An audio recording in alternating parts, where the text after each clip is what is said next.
Welcome to the Battle of the YouTubers!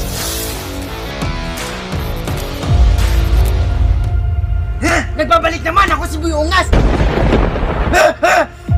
Kakaibang lakas at tapang na ipinapakita ng ating bagong challenger na si Boy Ungas laban sa ating undefeated Boy Tapang.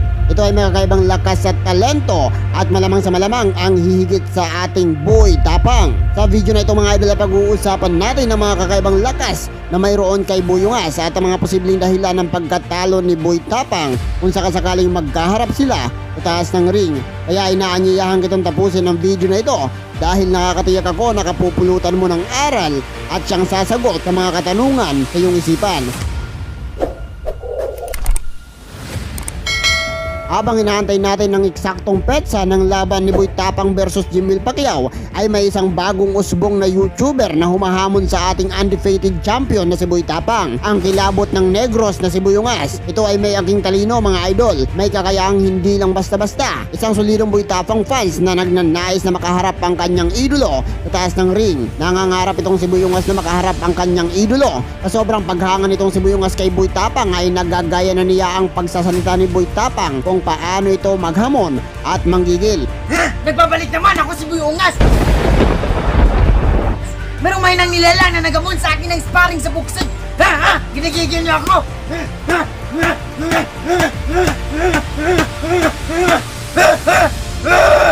Samantala mga idol ay may kakaibang natatagong talento itong si Boy Ungas na ngayon ay unti-unti nang madidiskubre at mapapanood ng mga tao. Walang iba kundi ang pagiging matapang nito at malakas. Kaya nitong mag-push up ng nakataas ang paa. Abay ang lakas itong si Boy Ungas dahil nga kaya nitong buhatin ng kanyang katawan at i-push up.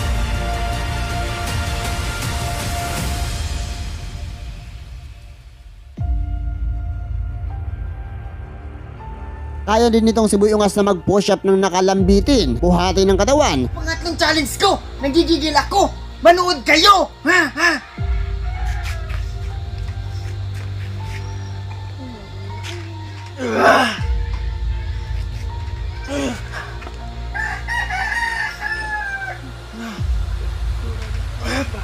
Sa sobrang lakas ito ay easy-easy lang sa kanya ang isang sakong semento na gawing barbell at buhatin ng buhatin. Ito, nakikita niyo to?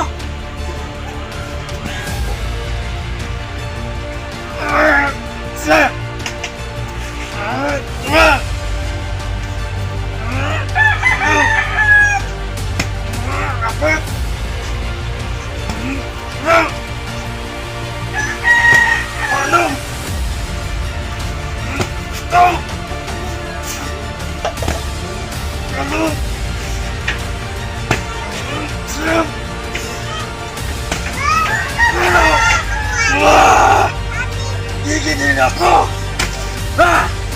At ito pa mga idol, ang pinakamalupit sa lahat dahil kaya nitong maging isang macho dancer at talaga nga naman nakukuha niya kung paano ito isayaw at paano maging isang macho dancer.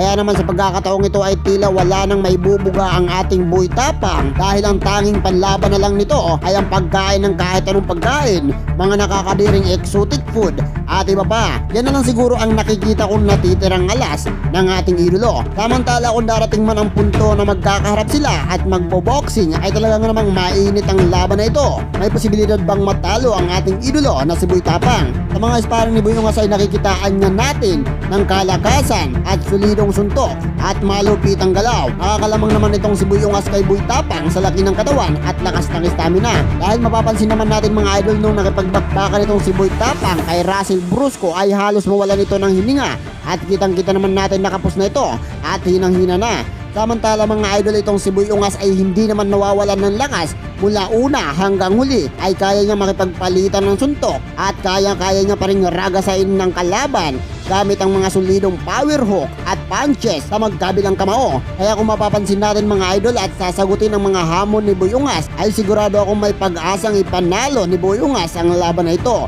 Ngunit posible din naman matalo itong si Boy Ungas dahil ilang buwan na ang nakakalipas nung magkalaban sila ni Russell. Ang mga buwan na nagdaan mga idol ay mas pinag-usayan pa ni Idol Boy Tapang at palagi itong nagtitraining kasama ang kanyang solidong trainer na si Donnie Ahas Nietes, ang minsan gumimbal sa mundo ng boxing.